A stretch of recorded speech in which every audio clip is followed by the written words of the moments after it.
Sparkball's funding just got rug pulled from underneath them, Illuvium is back with a $250,000 prize pool, and the German government just helped the $1 million funding into this Web3 game. We're talking about all that and more in today's Gaming Daily, presented by Solforge Fusion, the official game of Gaming Daily.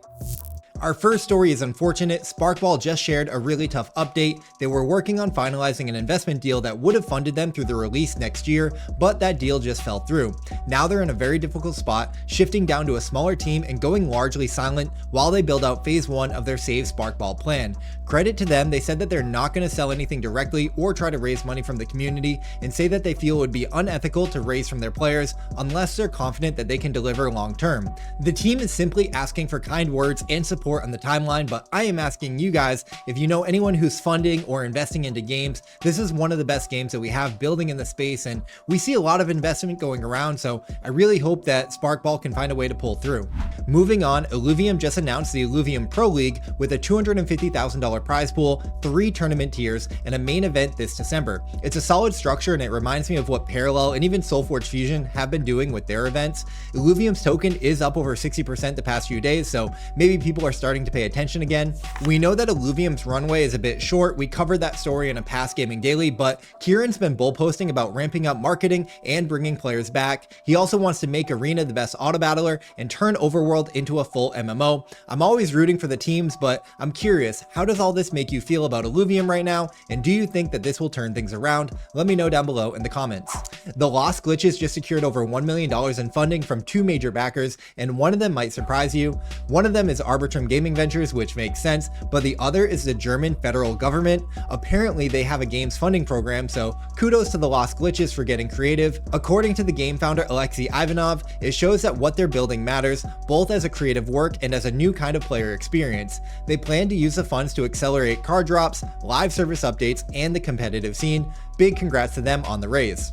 The $50,000 main event for Sugartown's World Series of Abstract is tomorrow at 1 p.m. EST, and registration is now open for qualified players. The top 30 will win a mix of USDC, Grind Token, Aura, and Core NFTs, and also Abstract meme coins, with $5,540 in cash going to first place. I qualified last week, so you know I'm going to be in there competing tomorrow. Good luck to everybody else. It should be a fun watch.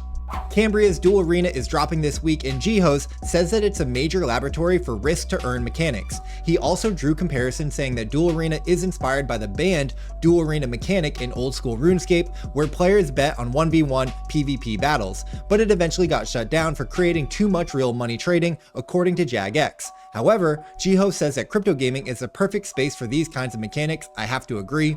And with Duel Arena making its return, you can expect airdrop trinkets, Ronin rewards, and party hats. Boy, do I miss those party hats. Duel Arena dropped their docs today, so if you want to dive in and learn more, go check those out. Continuing with more risk to earn, Fishing Frenzy is now implementing their own risk to earn mechanic, with Derek Lau posting a teaser showing a new diving rewards feature where you seemingly risk RON and in-game items in turn for rewards. There's no further details yet other than it's coming soon, but judging by the replies, the degens are ready and excited. We have confirmation that the SUP Foundation is bringing Super Gaming on chain. I speculated on this in our story last month, and now we have that confirmation. Starting soon with an upcoming mint called the Lotus Vault, the team's been building together for over a decade and is now making their move into Web3 with the guidance from Dith and another advisor, Hait Su. Super Gaming is an award-winning studio based in India with over 200 million lifetime players across mobile shooters, social games, and more, making them one of the most downloaded studios globally. Super Gaming was also a B3 partner, so I've been tracking them since then because that was really exciting. So it's cool to see them launch SUP Foundation, and we wish them the best, and hopefully we can get some whitelists to this mint. Blockworks just published an article on how eFrontier plans to use crypto to change the game, where they share their vision for their crypto-powered space MMO. CCP Game CEO Hilmar Peterson says the loop of creation to destruction is kind of the heart of the economy loop, and this is often what games get wrong at the heart of it. If things don't leave the economy, then it's by definition an inflationary economy. Hilmar understands this better than anyone, having built EVE Online, and he describes how EVE Frontier's conflict and destruction loop will use their token for energy to, in theory, balance and drive the economy.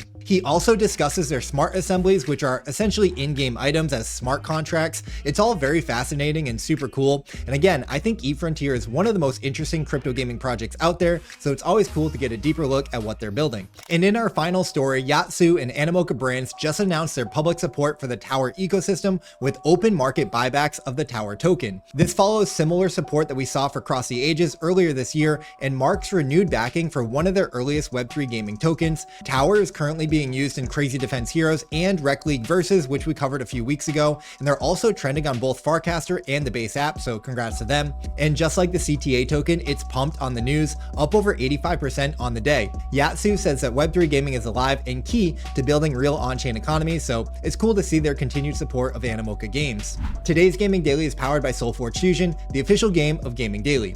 Solforge Fusion is now full speed ahead on base, and they just wrapped up their spot at Gen Con this weekend, packed with live games, tons of loot giveaways, and all-around player excitement. And to go with that, we've also got a great deck building guide from Alemao for new and experienced players alike. I certainly need this one. He shared some really cool deck fusions and broke down all of the strategy behind them. You can check that out in our post down below, and give Solforge Fusion a try on Steam today. You can download it for free, and shout out to our official game, Solforge Fusion.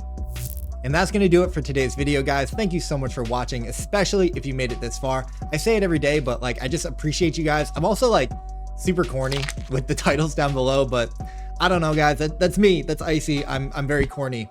We'll be back tomorrow with a brand new Gaming Daily. So until then, stay humble, keep gaming, keep dreaming, and I'll see you then. Peace.